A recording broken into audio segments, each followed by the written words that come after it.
दोस्तों, supreme court ने मना कर दिया पैलेट गन को बैन करने से। वो कह रहे हैं कि भीड़ को कंट्रोल करने का ये भी एक तरीका है। और सरकार को बोला है कि रिकॉर्ड रखो क्या क्या हथियार तुमने यूज किए थे। क्यों रिकॉर्ड रखें भाई, क्या करेंगे उसका? फिर जब अगला प्रोटेस्ट होगा तो वो रिकॉर्ड देखकर बताएंगे कि ये हथियार यूज किए थे, तो आप दोबारा से यही करो। और दिल्ली हाई कोर्ट ने डीसीपी संदीप लांबा को भी रिमूव करने से मना कर दिया, जिन्होंने खड़ी खड़ी एक महिला को बिना बात के थप्पड़ जड़ दिया था। वो भी ठीक है, कोई दिक्कत नहीं है। इससे पहले जब लोग गए थे कोर्ट में कि दिल्ली पुलिस गुंडों को बुलवा के बच्चों को पिटवा रही है, लड़कियों को पिटवा रही है, उनके प्राइवेट पार्ट्स में भी हमला हो रहा है, तो कोर्ट ने क्या बोला था कि हमारा टाइम वेस्ट मत करो, ये वीडियो वाडियो देखने का हमारे पास टाइम नहीं है, हमें इस मामले में मत खींचो। तो कहाँ जाए फिर? क्यों तुमने खोल रखा है ये कोठा? इसको बंद कर दो। जनता को पता तो रहेगी न्याय की कोई उम्मीद नहीं है, फिर जनता अपने हिसाब से न्याय कर लेगी। क्यों जनता के टैक्स का पैसा जो खराब कर रहे हो, सैलरी ले रहे हो, माई लोड करके अपनी इज्जत बढ़ा रहे हो, जब कुछ करना धरना ही नहीं है, सत्ता के हाथों में ही खेलना है, चाटुकारिता ही करनी है, तो क्या फायदा ऐसे कोर्ट का?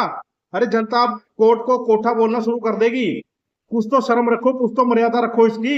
ये सारा सिस्टम बंद कर दो, कोई फायदा नहीं है इसका। जनता अपने सालों साल खराब करती है, टैक्स के पैसे खराब करती है, अपनी मेहनत के इतने कमाए हुए सड़क पे आ जाते हैं, और अंत में फिर भी न्याय बिक जाता है, पैसे वाले खरीद लेते हैं उसको। कोई क्रेडिबिलिटी बची है तुम्हारी? देश की जनता तुमको कॉकरोच लगती है, और टुच्चा सा पत्रकार गोदी मीडिया का, उसके लिए तुम शनिवार को भी कोर्ट लगा के बैठ जाओगे कि ये बहुत बड़ा इंपॉर्टेंट है, वीवीआईपी है। कुछ तो शर्म करो।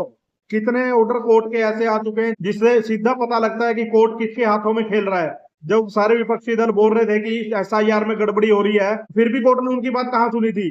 और चंडीगढ़ के मेयर चुनाव में जब सरेआम पता लग गया कि ये बंदा धांधली कर रहा है, तो चुनाव रद्द करवा दिया, लेकिन उसके बाद उस बंदे पे एक्शन क्यों नहीं लिया? कुछ ऐसे कितने केस गिनवाए हम कि आपकी क्रेडिबिलिटी लॉस्ट हो चुकी है। कोर्ट के जज को भी ये रहता है कि अपनी रिटायरमेंट हो और कहीं राज्यसभा की सीट में पकड़ूं।